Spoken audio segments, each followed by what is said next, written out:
Hello, everybody. Warm welcome to my last of the 3 LinkedIn videos, which will be today about networking. My name is Václav Šulista. I'm a founder of Šulista Consulting, a career consultancy specialized in pharma and supply chain in Switzerland. Today, I would like to walk you through the process of networking, and I do it a little bit different than most other people are doing it. And I would like to first spend a little bit of time on explaining what is networking and what is networking not, and then show you a logical 3-step process. How do we find people naturally on LinkedIn? How do we get into contact with them? And how do we get them to talking to us without giving them the feeling that we need a job and would like to sell them something? So please bear with me. This will be about 30 minutes video. And in the end of the video, you should have a complete different view of networking as such. And you should understand all the tools which LinkedIn gives you so you can get the most profit out of the LinkedIn people search. So what is networking all about? Let me first talk about the 2 common errors, what I see, which people are doing. First, vast majority of people is networking in the so-called purpose-driven way.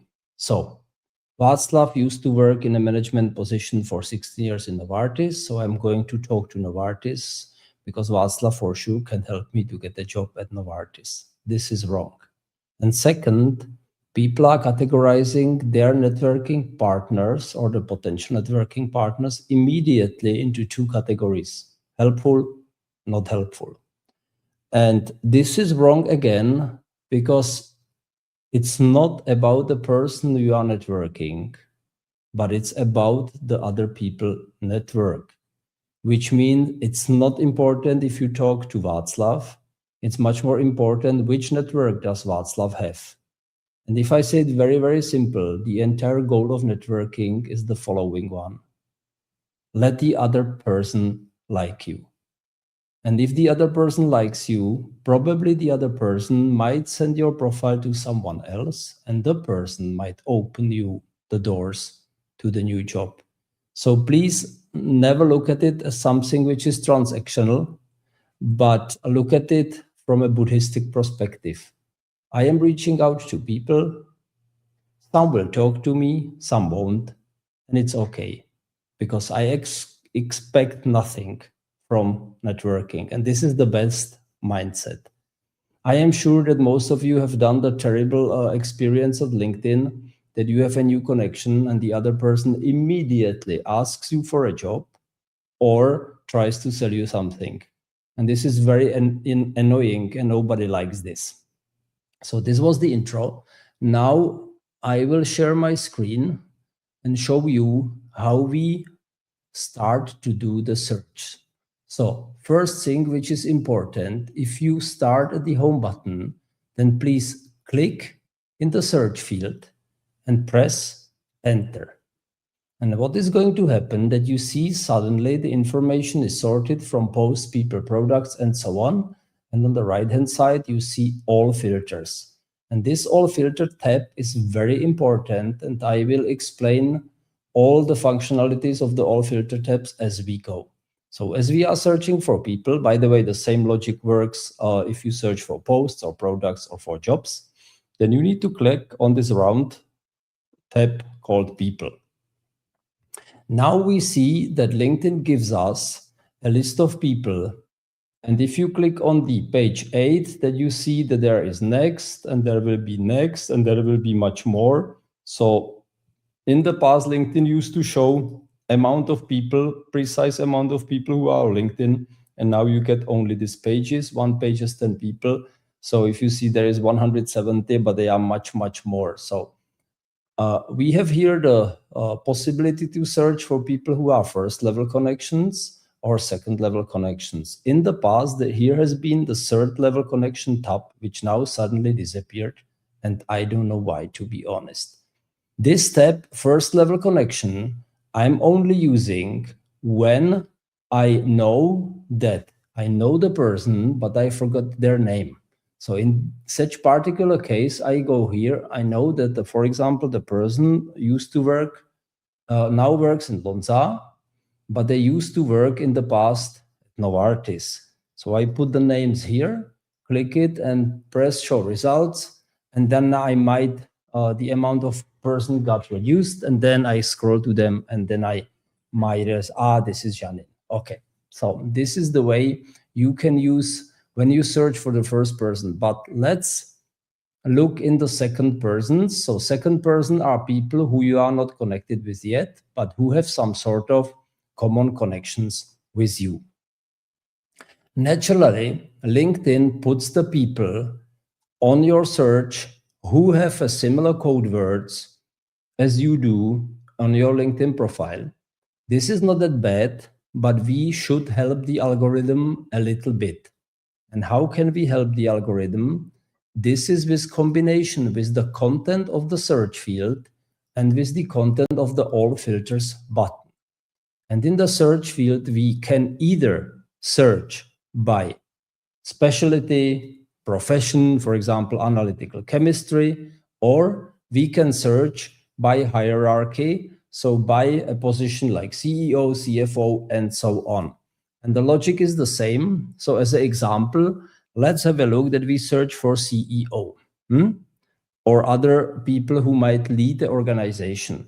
Now important, if you write or, which is the so-called Boolean logic operator, you need to write it in capital letters because this is like a command. So we search for either CEO or SVP or director or head of something, for example. Now, if you press see all results, don't do it. LinkedIn might throw you out completely out of the search. So basically press enter.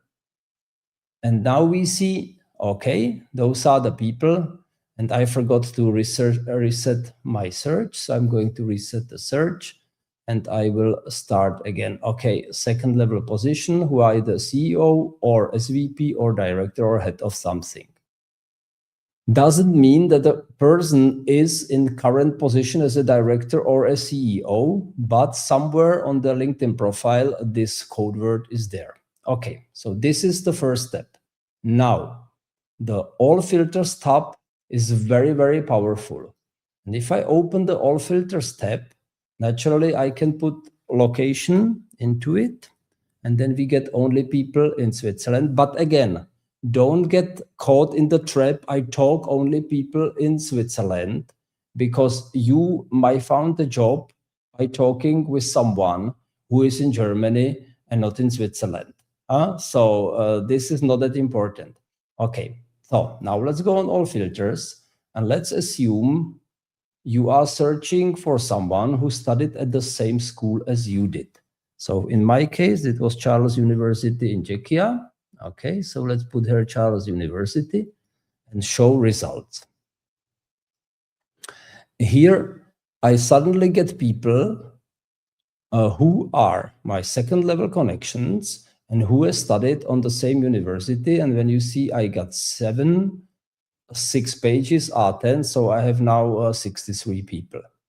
This is already amazing because if I send someone a connection request, what is important, then the other person feels safe, so they accept me as a connection. Because if you reach out to a person who is completely unknown to you, might see that the other person perceives you as a threat, because that's the way our human brain is wired. So I need to put the other person in a so-called stage of emotional safety, which means I write them a message which is exactly explaining what are the commonalities between them and me. So if the person is from Czechia as me, studied on the same university, lives in Switzerland as well, and probably used to work at Novartis again, then I have so many things in common, and I write all of those into the connection message. So it might go something like this. Dear Peter, As a compatriot, naturally, I write in Czech. As a compatriot from Czechia who lives in Switzerland as well and studied on the same alma mater, it would be a great pleasure to connect with you. I am trying to write a message every time as human as possible. If the person is, for example, from Barcelona, and I have family from Barcelona, then I will clearly write it into the connection message. If the person speaks Russian, I speak Russian as well, I write them in Russian. If the person is from Madrid, which is my favorite city in Spain, I will write it into the connection message. So this is the way how am I evaluating people and writing them connection message. I will share my screen again. And here we go into the search again. And if you click on the all filters, have a look that you can add schools, you can add a company, you can add the current company, so past company, current company. LinkedIn suddenly reduced the amount of searches here. In the past, you could search as well for the person who are following, for example, Simon Sinek and so on. You can search for the language of the profile, but school, current company, and past company is already very, very powerful. So in my case, I would have 63 people with whom I could network.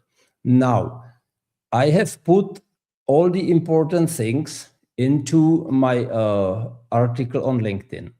Here you find the article, how do you find people on LinkedIn and easily connect with them. And this newsletter you find on the front page of my profile. So this is the first article. And the second article are what are the most significant secrets of successful networking. In the first article, I am disclosing the entire process. So how do we filter, Boolean logic operators and or not, selection with all filters, and you can find as well example of the messages which I am sending. So this is the first article. And the second, what are the most significant secrets of successful networking, you can find here. I have as well on my, if you go on a YouTube channel at Chulista Consulting, you find here several videos about several topics. And one of those videos is a video about networking. And this is this one, the secrets of successful networking. And I will strongly recommend you to watch this 45 minutes video, because this video is my LinkedIn Live is Nathan A. Perez, who is the author of a pretty famous book, the 20 minutes networking meeting. And this is one of my main resources, which I use about how to network. There is a second book for people who are the introverted of us, and you find the book here in the citations, and this is the following book, A Networking for People Who Hate Networking by Deborah Zack. And this is specifically for people who are introverted. So I would strongly recommend you read this book, The Introverted Among Us. Please read this one. And from all of you, I strongly recommend to read the book, The 20 Minutes Networking Meeting, because that's the book where which I use as well as a basis of my networking approach. So let's stop the screen sharing for a moment and let's explain the process further on. Now let us assume you have sent a nice connection request to a person and the other person is accepting your connection request. What is important now that you do at first? Nothing. It sounds stupid, but that's the way it is. Because if you react on somebody too quickly, you look like a person who needs something. And we don't want to give the other person an impression that we are a needy person. So please don't react immediately, but wait like for 2 days or even longer. Then after 2 days, write already a very, very simple message, which goes like that. Hey, Peter, thank you very much for accepting my connection request. Best regards from Reinach, or something like that, Václav. That's it. Don't start any discussion in the second connection message.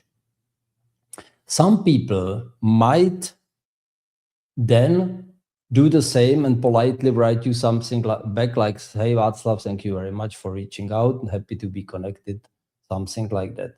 Again, don't react too quickly on the second message as well. Wait again for like 2 or 3 days. And after that, send the so-called third message, which is inviting the people to a short get to know each other, which might be a face-to-face coffee or virtual coffee over Zoom, MS Teams, or Google Meet, or whatever. And this is important because if we just grab another LinkedIn connection, nothing is going to happen. We need to talk to the human beings so they get to know us and we know them. My third message goes along the lines. Hey, XY, thank you once again for accepting my connection request. As we delegate more and more communications to chatbots and AI agents, I think it's very important to keep the discussion human. This is the reason why I find it important that we get LinkedIn into a real life. Would you find 15 minutes of time for a short introductory call? And now, very important sentence in your case. And do not worry, I will not annoy you with job search. Why is this so important that you say it up front?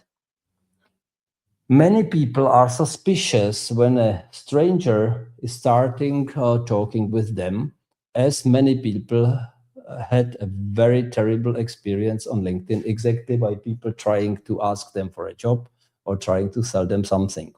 So I'm convinced that you need to name the elephant in the room, which might be the sorrow of the people. Oh, stranger, what would like he or what is he expecting from me? So name the elephant in the room and tell, I am not going to annoy you with job search. The moment you promise, the other person is relaxed and laid back because you promised that you do nothing. I am using a phrase as a career consultant. Don't worry, I will not try to sell you a consulting package. And now, when we, sooner or later, what is going to happen, that some stranger is putting a date in our calendar. And for this, to make this happen, I'm sending in the third message a Calendly link. You might use Calendly, you might use another planning tools. There are many of those if you go on Google or to Perplexity or whatever AI tool, you find many planning tools like that. Because if we can share a calendar link, then we make it for the other person very easy to find a date in our calendar. And if we start to working with proposals, the other person might propose something and doesn't work for you. You propose something and doesn't work for them, and it gets very annoying. So if you have some sort of calendar planning tool which is synchronized with your calendar, put it in the third message. Now, naturally, many people will not talk to you, and that's okay. Because those people who don't want to spend with a stranger 15 minutes of their time, they probably won't move the small finger for you as well. You get those people who are curious, interested in other human beings, and those are those people who might do for you even something more. Okay, so now let's assume we organized everything and we see the other person for the first time online. Now it's very important how we handle this opening. I'm all the time telling a standard sentence. Hi, XY, thank you very much for making this happen. We have scheduled a short introductory call today. Now, very important sentence. Does this still work for you? This is a subtle sentence which is handing over the control over the meeting to the other person. And this learning I have from the famous book Never Split the Difference by Chris Voss. For those who never learned about this book, please read this because this should be your Bible. The book is written by a guy who is the main trainer of all FBI agents who are handling cases where a criminal is taking people as hostages, and has, I think, like 14 different chapters. And in every chapter, you learn a negotiation technique, which is not rational, but which is based on our emotions. And this is does it still work for you? Is basically provoking the no from the other side, because the person who is able to say no is controlling the situation, which means that the other person feels safe, emotionally safe as a negotiator, because I can say no. There are many other great techniques out of the book, like the classical mirroring, positive labeling of their emotions. Instead of fake yes, ask for a firm no. My absolute favorite one is the so-called accusation audit, when you accuse yourself of doing something really bad, and then the other person puts up their guards, and then the thing what you are going to say is not that bad, and they put the guards back down, and they are more ready to take your message. So Never Split the Difference by Chris Voss is a definitely worth reading. So when I say this message, mostly the other person says, no problem, Václav, it's okay. Let's start. Then I do a very short intro, which goes like this. My name is Václav Šulista, and I'm chemist by the first education. My most formative years has been with Novartis, where I spent 16 years in different middle management positions. And 8 years ago, I started my company, and we work now with my daughter as career consultants. That's completely enough. Then I shut up. The other person mostly does exactly the same, that they simply introduce yourself. If they don't, then I tell them, I have studied your LinkedIn profile, very interesting career, interesting position, company XY, but who is the human being behind the LinkedIn profile? And then the other person might tell something about them as well, and you have already the introduction behind you. And from the moment onwards, I am only asking the person questions about them, about their achievements, about their careers, and I'm only listening to them. So basically, effective networker is listening 80% of the time and talking 20% of the time, because networking is not about you and about how great you are, now what are your career plans, and so on. Networking is about being interested in the other human being. And how can we do this, and how can we use our AI tools to help us? So for example, if I go here, okay, and I would be interested in this person, so I click on him and I go more, and here we have 3 dots and save to PDF. And now his profile will be saved. Now I can open Claude, then I go to Claude and upload the file. Okay, downloads. If I would find it, let me have a look. It should be named profile. Profile. Where do I have the profile?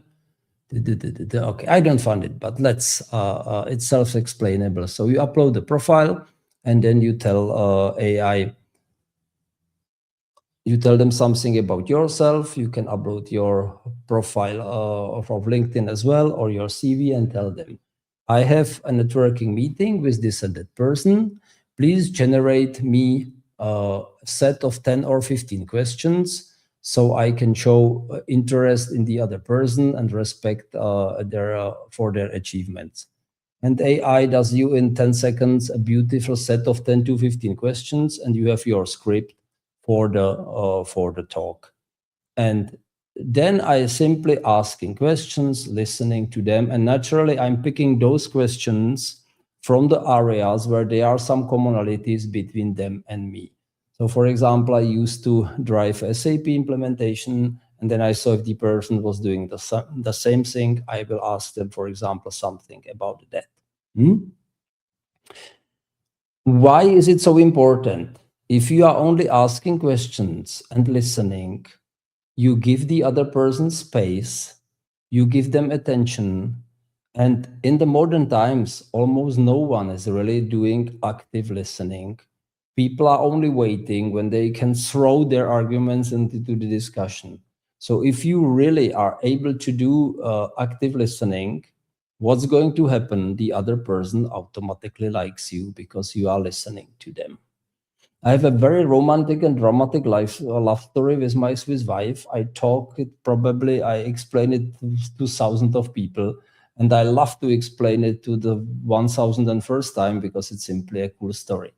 And if someone listens to me, I automatically like them because they are listening. So don't talk about yourself and listen to the other people. Now, important to know, the networking doesn't stop here. If I have a good feeling, the meeting was running very well, and on the next day I drop them a short message, sending them thank you, and then I put myself a note in my calendar. And 3 weeks later, I write them, "Hey, Petra, thank you once again for this beautiful discussion we had 3 weeks ago. We've been talking about this and that. And I found yesterday an interesting article on LinkedIn, and I would like to share this with you." Or you find the white paper or an interesting website, whatever it is. Because with this, you keep the discussion ongoing. Naturally, I go on the people LinkedIn profile, I interact with their post, I comment something and so on. And with them, I constantly pop up in front of them so they don't forget me. And this is the entire concept of the so-called soft diplomatic networking. Me personally, I am an outgoing extrovert in the real life, but digitally, I'm a very, very shy person. And it was really difficult to me to start this process after reading the 20 Minutes Networking Meeting book. But my coach in those days convinced me that it's worth trying it. So I was really not looking forward to the first meeting, but it ran very well. The second was even easier, the third even easier. After the fifth meeting, I stopped thinking about it. I stop evaluating it. What will the other person think about me, and so on. I don't push them to do anything. I simply ask them questions and listening to them. That's all. Important is if you have in your calendar a 15 minutes meeting, please make sure that you cover your calendar with minimum another 30 minutes, because what I know from my own experience and from the experience of our clients, that the vast majority of the meeting is overrunning. The longest was somebody reported to me was they've been talking for 2 hours and they asked for a 15 minutes meeting. And after the 2 hours, they have the feeling they found almost a brother or a new friend on LinkedIn. And the people started to meet even in real life. And really, I did hundreds of those meetings, and vast majority of the meetings is running very well. Why? Because you get already those people who are interested in other human beings to the talk. And this is it. If you are interested in learn more, please follow my newsletter, because I'm sharing in my newsletter not only tips about networking, but as well studies about the situation of the Swiss pharma job market. You find actionable tips about settings of LinkedIn, LinkedIn job search, and so on. So please stay tuned. Please read the 2 books, the 20 Minutes Networking Meeting, and for the introverted, the book Networking for People Who Hate Networking, and definitely Chris Voss' book, Never Split the Difference. I wish you a lot of success with your networking efforts and good luck. Bye-bye.